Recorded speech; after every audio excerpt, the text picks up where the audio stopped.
Hello बच्चों, फिर से स्वागत है आपका अपने YouTube चैनल मैथमेटिक्स इन्फो में।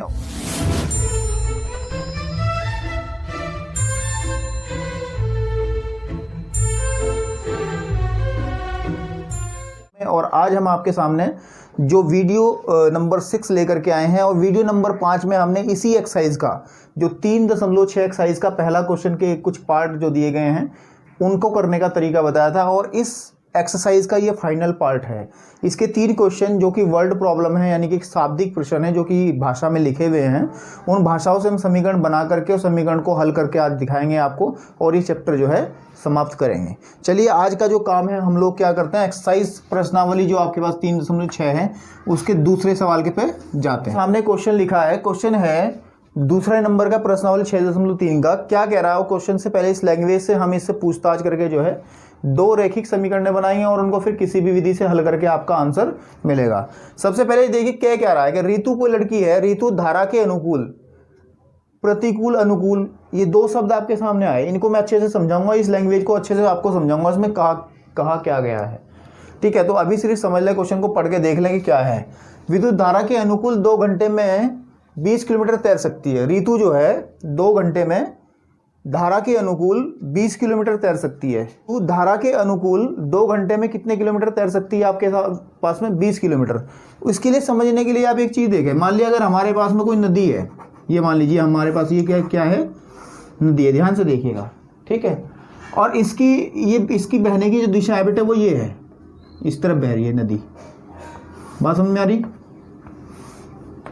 हमने मान लिया कि नदी किस तरफ बह रही है, इस तरफ बह रही है। तो अगर कोई व्यक्ति या कोई भी, मान लिया इसके अंदर कोई व्यक्ति है, इस तरीके से हमने बना लिया यहाँ, ठीक है, ये ध्यान से देखिएगा। अगर ये इसी तरफ तैरे जिस तरफ धारा है तो हम कहेंगे ये अनुकूल दिशा में तैर रहा है। अनुकूल का मतलब जिस तरफ पानी बह रहा है उसी तरफ तैर रहा है। समझ में आ रही बात? नहीं, जिस तरफ पानी बहेगा उस तरफ तैरेंगे तो बहुत तेजी से जाएंगे हम लोग। तभी देखिए क्वेश्चन का आंकड़े भी यही कह रहे हैं कि 2 घंटे में 20 किलोमीटर भाग जा रहा है आदमी। जो ऋतु जो लड़की है वो 2 घंटे में कितने किलोमीटर दौड़ पा रही है, तैर पा रही है? 20 किलोमीटर। क्यों?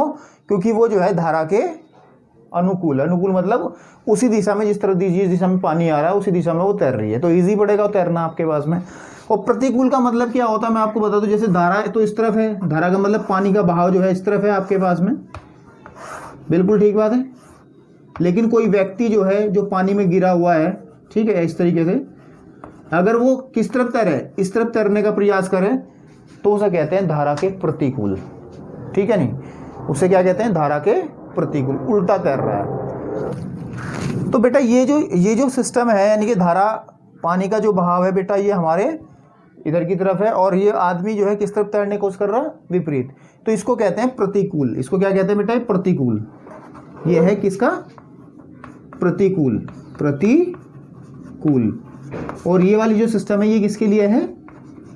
अनुकूल के लिए। हमें 2 कंडीशन दी हैं, एक बार वो जब वो अनुकूल, ऋतु जो है लड़की वो जब अनुकूल दिशा में तैर रही है, एक कंडीशन दी है हमें जब वो प्रतिकूल दिशा में तैर रही है। और इन दोनों कंडीशन को यूज करते हुए हम लोगों को क्या ज्ञात करना, उस पर भी थोड़ा दिमाग लगा लें।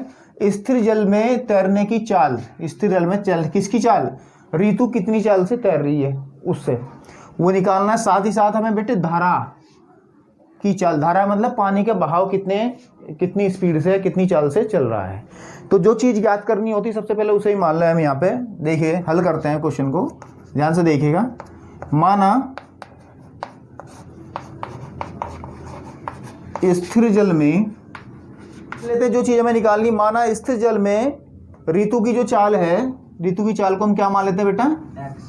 x मान लेते हैं। क्या मान लेते हैं? x किलोमीटर प्रति घंटा। किलोमीटर प्रति घंटा, किलोमीटर प्रति घंटा क्यों माना हमने? क्योंकि जो समय दिया है वो घंटे में दिया है और जो दूरी दी है वो किस में दी है? किलोमीटर में दी है। तो हमने मान ली कि स्थिर जल में जो ऋतु की चाल है बेटा वो x किलोमीटर प्रति घंटा है। और साथ ही साथ हम धारा की चाल भी मान लेते हैं। माना धारा कौन सी? जो नदी की धारा है, धारा की चाल, धारा की चाल को हम क्या मान लेते हैं बेटे? y किलोमीटर प्रति घंटा। बस आप पहली स्थिति को लेंगे और दूसरी स्थिति को लेंगे तो 2 समीकरणें बन जाएंगी। लेकिन उससे पहले तुम लोग एक बात ध्यान रखें, सबसे पहले पहली स्थिति कहां से ज्ञात है कि ऋतु धारा के अनुकूल 2 घंटे में 20 किलोमीटर तैर सकती है। पहली जो है ये पहला पैराग्राफ है। लेकिन इससे पहले तुम्हें एक चीज विज्ञान की बात हमें बतानी पड़ेगी। वो क्या है वो ये है, ध्यान से देखिएगा, अगर बाई चांस हमारे पास में धारा इस तरफ बह रही है, मैंने पहले ही बताया था आपको किस तरफ बह रही है, इस तरफ बह रही है, बिल्कुल ठीक है। पानी की जो धारा है इसकी चाल कितनी मानी मैंने बेटा, पानी की धारा की चाल कितना है, y किलोमीटर प्रति घंटा। बात समझ में आ रही, y किलोमीटर प्रति घंटा। ध्यान से देखिएगा, धारा की चाल कितनी ली है, y किलोमीटर प्रति घंटा। और इसमें जो व्यक्ति है, ऋतु है, कोई भी है जो तैर रही है आपके पास में पानी में, वो किस तरफ तैर रही है इस बार, पहली बारी में वो अनुकूल दिशा में है ना। देखो अनुकूल का मतलब उसी दिशा में जिस तरफ पानी बह रहा है। इसकी चाल बेटा कितनी है, y किलोमीटर प्रति घंटा, कितना, सॉरी x किलोमीटर प्रति घंटा। तो जब आपने महसूस किया होगा, आप कभी नदी में अगर नहाए हो या नहीं भी नहाए हो, तो मैं आपको एक बात बता दूं कि जब पानी की दिशा, जिस तरफ पानी बह रहा होता है, अगर हम उसी पानी की दिशा में दौड़ना शुरू कर दें तो हम बहुत तेज़ी से जाते हैं, आगे की तरफ जाते हैं ना। तो हमें जो है कि ज़्यादा मेहनत नहीं करनी पड़ती, हम फटाफट धारा में बह जाते हैं, कहने की बात ये है। या ऐसा कह लें कि जैसे मान लिया आपके पास में तुम साइकिल चला रहे हो, ठीक है, और पीछे से कोई आगे धक्का दे दे, तुम्हारी स्पीड बढ़ जाएगी ना। समझ में आई बात नहीं? तो वही चक्कर इसमें है कि तुम तैर इस तरफ रहे और साथ ही साथ धक्का कौन दे रहा है, पानी भी तुम्हें कह रहा है कि आगे की तरफ चलो। तो आपकी जो स्पीड होगी बेटा वो बढ़ जाएगी ना। तो आपके पास में जो चाल होगी, यानी कि क्या होगी, अनुकूल, धारा के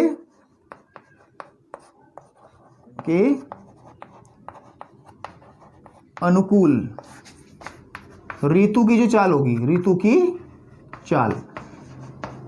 जो चाल होगी बेटा वो होगी, आप ध्यान से देख लीजिएगा, वो होगी x प्लस वाई। कितनी होगी, x प्लस वाई किलोमीटर प्रति घंटा। ये x प्लस वाई क्यों हुआ, जब एक ही दिशा में दो वस्तुएं जाती हैं तो उनकी जो अपेक्षित चाल होती है, अपेक्षित चाल के लिए मैंने पूरी वीडियो बनाई भी है एक, मैं डिस्क्रिप्शन में दे दूंगा लिंक, वहाँ भी आप समझ सकते हैं।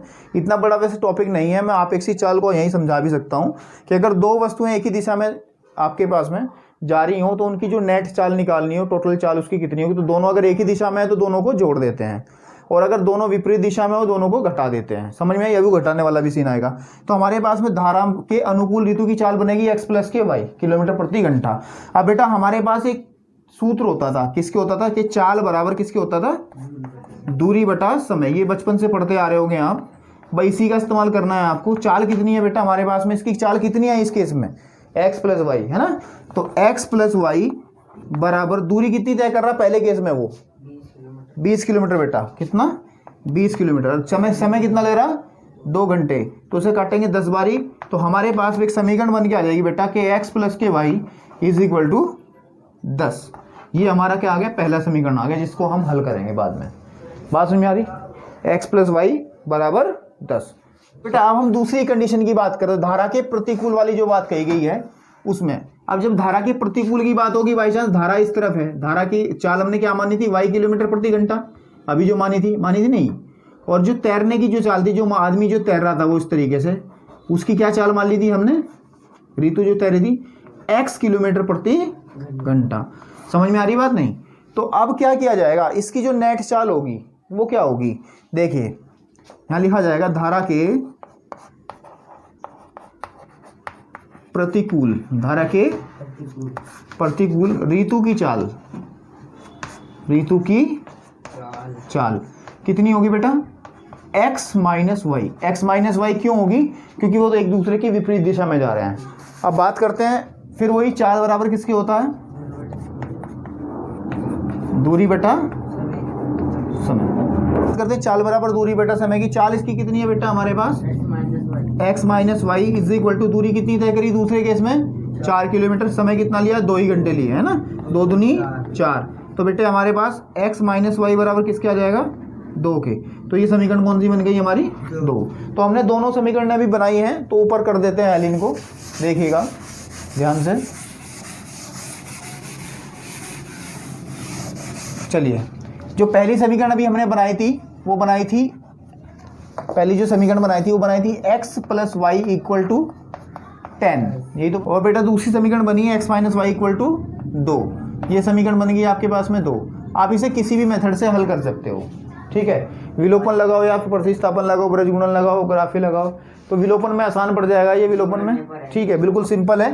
क्योंकि जो समान चिन्ह वाले हैं उनको क्या करते हैं हम, जोड़ दें, जोड़ने पर जब जोड़ेंगे बेटा तो ये कट जाएगा तो 2x इक्वल टू कितना आ जाएगा 12 के, और x बराबर किसके आ जाएगा 12/6। ठीक है, टोटल कितना 6, यानी कि x की वैल्यू जो आएगी वो आ जाएगी 6 किलोमीटर प्रति घंटा। बिल्कुल ठीक बात आ रही, सही है। आप किस में रख देंगे इसको, समीकरण कोई सी एक में रख लेंगे, समीकरण जैसे 1 से ले लेंगे हम। समीकरण 1 जो है वो है x प्लस वाई, तो x plus Y is equal to 10, ये दूसरी समीकरण है। x की वैल्यू कितनी निकाली बेटा हमने 6, तो 6 यहाँ रखेंगे तो y इज इक्वल टू कितना आ जाएगा 10 - 6, यानी कि y की जो वैल्यू निकल कर आएगी कितना आएगी हमारे पास में, y इज इक्वल टू हो जाएगा 4 किलोमीटर प्रति घंटा। तो ये दो आपके पास में आंसर आ गए इनके। ठीक है, तो ये आपका कंप्लीट सवाल था, समझता हूँ आपको समझ में अच्छे से आया होगा। ठीक है, चलो बच्चों करते हैं प्रश्नावली 3.6 का दूसरा सवाल, जो कि ये भी बहुत इंपॉर्टेंट सवाल है, थोड़ा सा अलग है, इस वजह से कराना पड़ रहा है। ठीक है, इसके बाद एक सवाल बाकी है, वो सवाल करके इस वीडियो को फिनिश करेंगे। चलिए, हमारे पास में एक समझिए ध्यान से कि 2 महिलाएं एवं 5 पुरुष एक कसीदे में काम को साथ साथ 4 दिन में पूरा कर सकते हैं। कितने दिन में कर सकते हैं? 4 दिन में। कौन कौन? अगर 2 महिलाएं काम करें और 5 पुरुष काम करें, तो कोई काम है हमारे पास, कोई भी काम हो सकता है, उसको कंप्लीट वो कितने दिन में कर लेंगे बेटा मिलके? 4 दिन में कंप्लीट कर लेंगे। ये चाल समय काम समय का भी सवाल है, जो कि आपने अगर कहीं पढ़ा हो तो कोई दिक्कत वाली बात नहीं, यहाँ समझ लें इसको अच्छे से। रैखिक समीकरणों के हिसाब से सवाल को करेंगे। जबकि 3 महिलाएं तथा 6 पुरुष इसको 3 दिन में पूरा कर सकते हैं। कितने दिन में पूरा कर सकते हैं? 3 दिन में। इस बार संख्या बढ़ा दी इन्होंने, किसकी संख्या बढ़ी इसमें?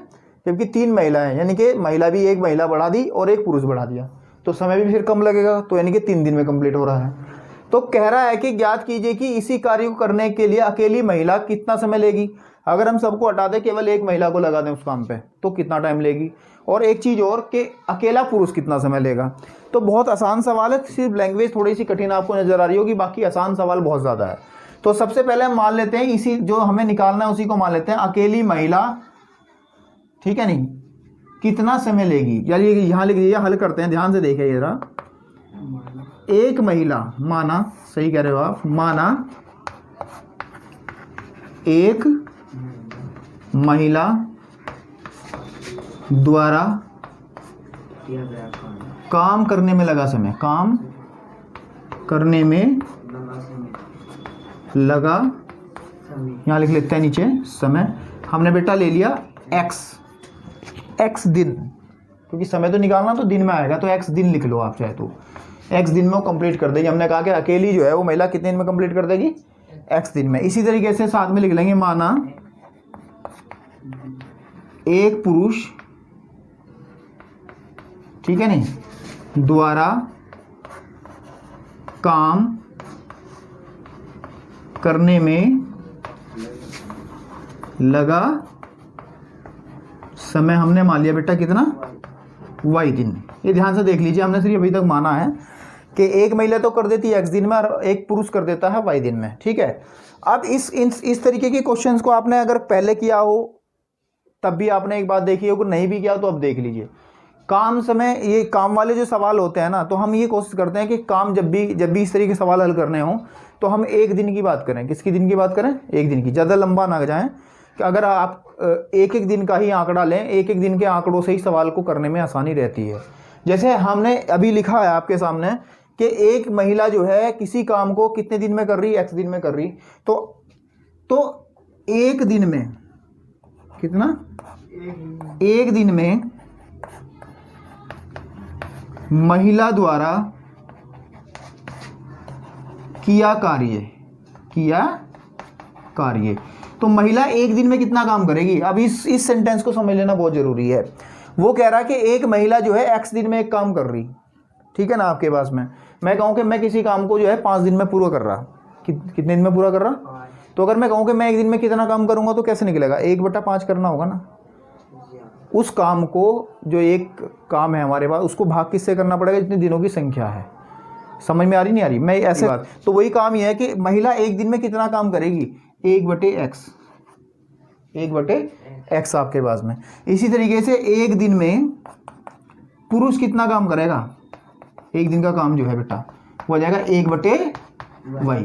थोड़ी स्पेस कम है तो थोड़ा सा इधर में लिख लेता हूँ, यानी कि महिला का 1 दिन का काम आ गया बेटा और पुरुष का 1 दिन का काम आ गया। ठीक है, देखिए यहाँ से देखिएगा आपके पास में कि पहला स्टेटमेंट, 2 महिलाएं 3 पुरुष एक काम को 4 दिन में पूरा करते हैं। पहला सेंटेंस। 2 महिलाएं 5 पुरुष एक कसीदे के काम को साथ साथ 4 दिन में पूरा करते हैं। इस सेंटेंस से यहां तक बेटा, यहां तक की एक समीकरण बनेगी, बिल्कुल ठीक है। आगे यहां से यहां तक वो दूसरी समीकरण बन जाएगी, ये दूसरी स्थिति है यहां से यहां तक की, और 2 समीकरण मिलते ही हमारा काम हो जाएगा। तो पहले उसको देख लीजिए जरा। वो कह रहा है कि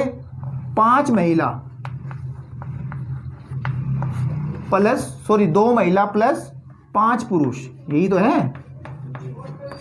किसी काम को कितने दिन में कर रहे हैं बेटे? 4 दिन में कर रहे हैं। कितने दिन में कर रहे हैं? 4 दिन में।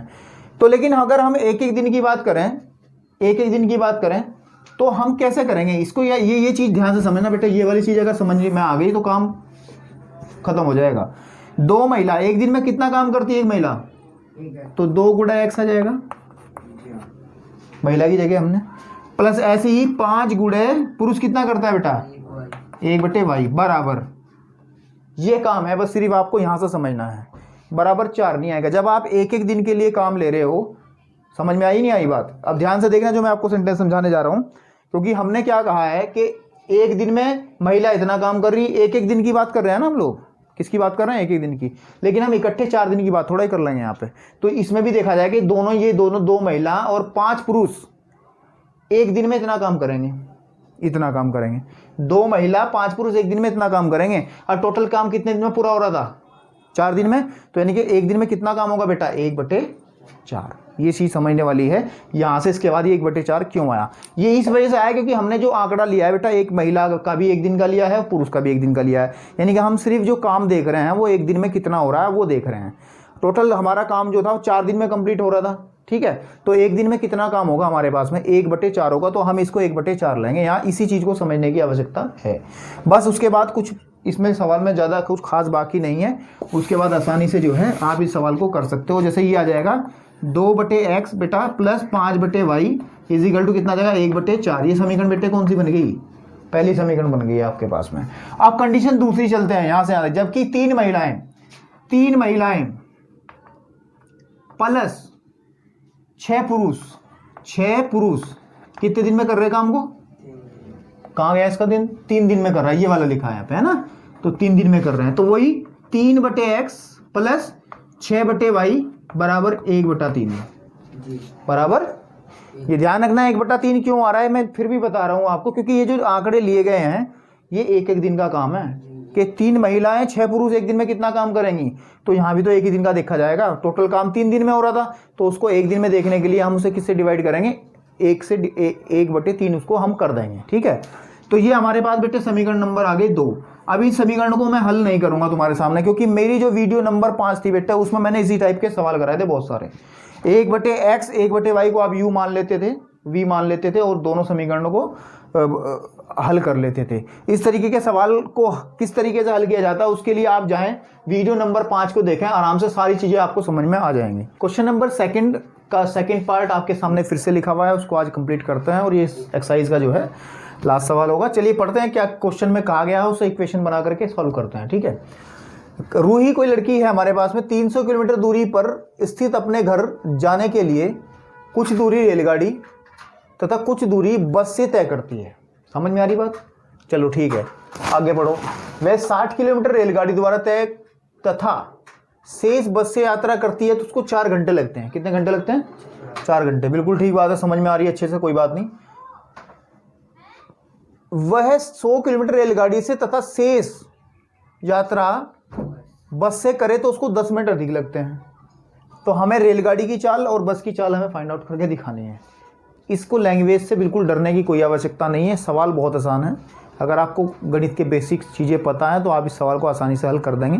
और कैसे करेंगे मैं आपके साथ में कर रहा हूँ, ठीक है। सब समझने की कोशिश करना।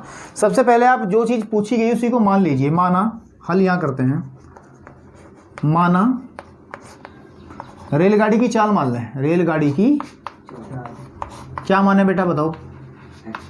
x ही मान लें, x किलोमीटर प्रति घंटा, क्योंकि हम जब हमारे पास में जब दिया है किलोमीटर में दूरी है, घंटे में समय है, तो हम किलोमीटर प्रति घंटा।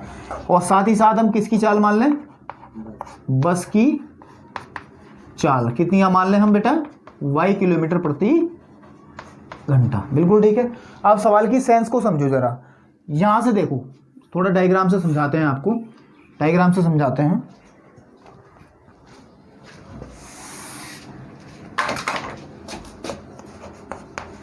प्रथम स्थिति में, किसमें स्थिति में? प्रथम स्थिति का मतलब है कि जो ये पहली बात कही है उसने कि 60 किलोमीटर रेलगाड़ी से और शेष जो है वो कितने चल रहा, 4 घंटे लगते हैं आपके पास में, शेष बस से चल रहा है। ठीक है, तो प्रथम स्थिति में क्या है, मान लिया सपोज कर लेते हैं बेटे, ये यहाँ से यहाँ तक का, ये जूही का घर यहाँ पे है, ठीक है, बी, और यहाँ जूही चलती है। समझ में आ रही बात? हाँ, रूही है, जूही, ये बात कोई नहीं है। रूही जो है ए से चलती है और अपने घर कहाँ जाती है, बी। इस यात्रा को वो 2 हिस्सों में तोड़ देती है, ध्यान से देखना इस चीज को। यात्रा का कुछ हिस्सा वो रेलगाड़ी से तय करती है। सपोज यहाँ तक वो जो सी पॉइंट बना लें यहाँ पे, वो किससे करती है, रेलगाड़ी से। किससे? रेलगाड़ी से। मतलब ये हिस्सा जो किससे कवर कर रही है बेटा, वो रेलगाड़ी से। और आगे यहाँ से उतर के वो क्या कैसे जाती है, बस के माध्यम से जाती है। बिल्कुल ठीक है। और हमने इसकी जो चाल मानी है x किलोमीटर प्रति घंटा मानी है, लिख लीजिए x, और इसकी मानी है हमने y किलोमीटर प्रति घंटा। ठीक है, डायग्राम से अच्छे समझ में आ जाएगा। अब ध्यान से देखिएगा, उसने कहा है कि वह 60 किलोमीटर, इसका मतलब ये जो दूरी है यहाँ से यहाँ तक की दूरी है, यहाँ से यहाँ तक की जो क्या है दूरी है, ये कितनी है, यहाँ से यहाँ तक की दूरी 60 किलोमीटर। कितनी है? 60 किलोमीटर। तो आप जब ये इतनी दूरी 60 किलोमीटर है यहाँ से यहाँ तक की, तो बेटे रेस्ट वाली कितनी बची आगे, तो यहाँ तक की दूरी कितनी बचेगी बताइए, कितनी बचेगी? टोटल कितनी है हमारे पास यहाँ से यहाँ तक की, ये टोटल 300 है। उसने कहा है 300 किलोमीटर पे है उसका घर। बिल्कुल ठीक है नहीं, तो ये टोटल कितनी है 300, तो ये कितनी बचेगी बेटे 240 किलोमीटर। समझ में आ रही बात? और हमें समय का भी जिक्र नहीं कर रहा, हम इसमें समय मान लेते हैं। मान लिया समय यहाँ से यहाँ तक जाने में लगा समय, सपोज कर लेते हैं T1 लगा। कितना लगा? T1, क्योंकि स्पष्ट नहीं है समय, हमें टोटल तो दे रखा है यहाँ से यहाँ तक जाने में उसको 4 घंटे लगे, लेकिन हमें ये नहीं दे रखा कि इस हिस्से में चलने में रेलगाड़ी में कितनी देर बैठी थी और बस में कितनी देर बैठी थी, ये हमें पता नहीं है। तो हमने क्या करा, इस वाले को हमने T1 मान लिया बेटा, और इस वाले समय को हमने क्या मान लिया, यहाँ से इस हिस्से को क्या मान लिया हमने, समय कितना लगा, T2 लगा। यानी कि ये समझ में आ रही बात नहीं, ये 2 हिस्सों में मैंने डिवाइड कर लिया। इधर वाले हिस्से को समझ लो दूरी 60 किलोमीटर, समय T1, इधर की तरफ दूरी 240 किलोमीटर, समय T2। इसी कंडीशन को यूज करते हुए समीकरण बनाते हैं। चलो देखिए यहाँ पे बनाते हैं समीकरण, जगह है यहाँ से, मुझे लग रहा है आपको साफ साफ दिखाई दे जाएगा, कोई दिक्कत नहीं है। सबसे पहली बात, जब हम A से C तक की बात करते हैं, यानी कि रेलगाड़ी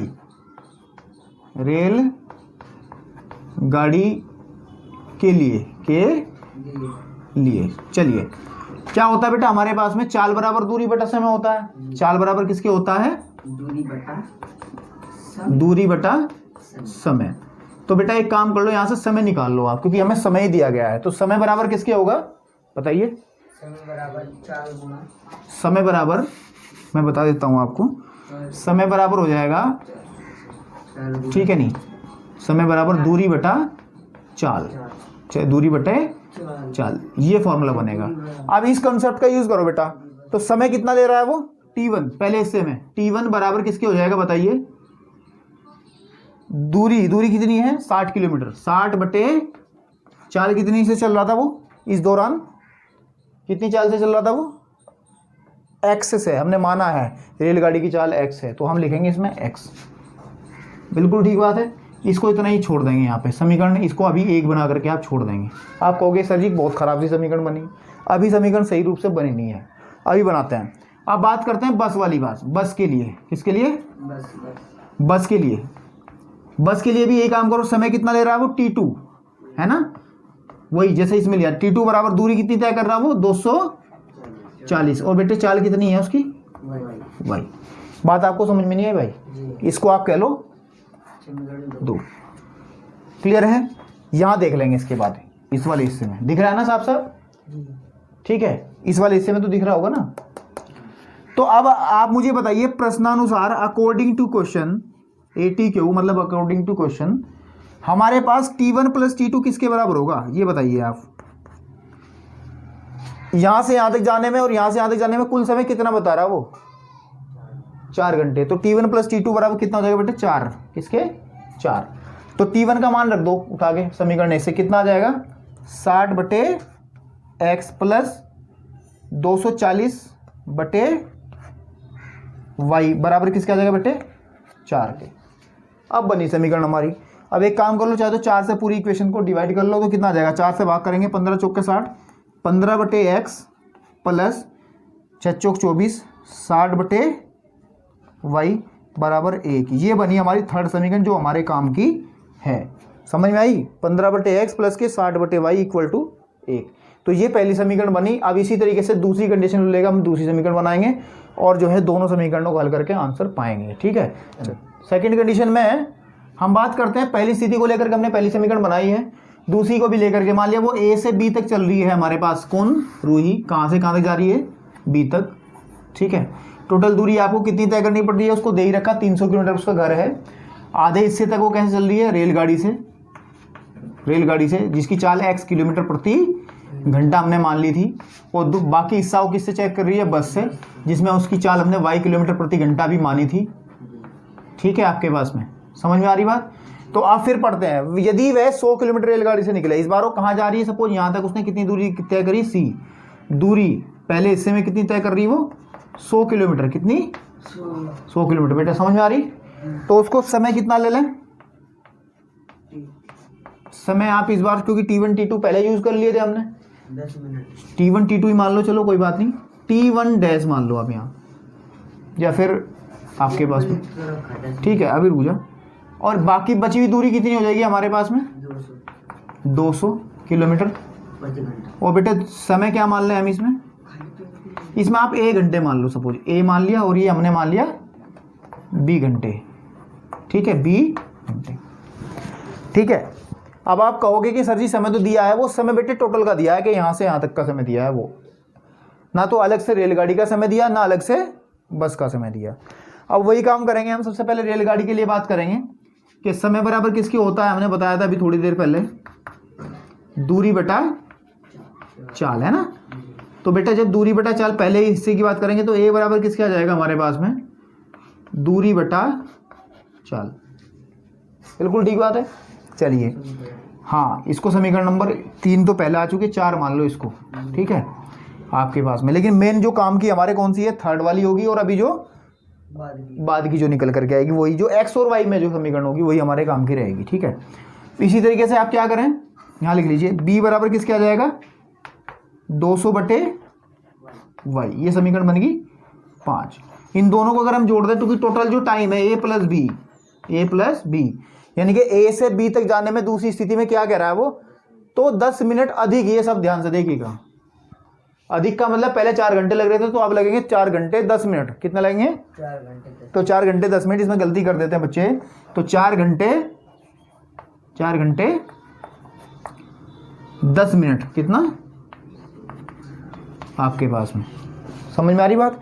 तो a का मान कितना है हमारे पास में 100/x प्लस 200/y बराबर, अभी 4 घंटे 10 मिनट है, इनको हमें घंटे में ही बदल के रखना है, क्योंकि हमने जो पहली समीकरण बनाई थी वो घंटे में ही बनाई थी, और हम चाल भी किलोमीटर प्रति घंटे में ले रहे हैं, तो इसको घंटे में रखेंगे। 10 मिनट को भी हम किस में बदल देंगे, घंटे में। जब मिनट को घंटे में बदलेंगे बेटा 4 + 10/60 कर लेंगे इसको, समझ में आई बात। इससे ये कटेगा 0 से 0, तो जब इसे सॉल्व करें 6 चौक 24 हो रहे हैं, 25/6, यानी कहने की बात ये है हमारे पास में 100/x प्लस 200/y बराबर आ जाएगा 25/6। 25/6। इसको थोड़ा सिंप्लीफाई अगर करना चाहते हो बेटे, यानी कि 25 से पूरी समीकरण को भाग दे सकते हैं, क्योंकि 25 चौक का 100 होते हैं और 25 अट्ठे 200 होते हैं, तो आ जाएगा 4/x प्लस 8/y बराबर 1/6। तो ये हमारी समीकरण बन गई छठी समीकरण। और बस हमारे काम की बेटे कौन सी है, ये वाली है तीसरी, और ये वाली है छठवीं जो है हमारे पास में। बात समझ में आ रही।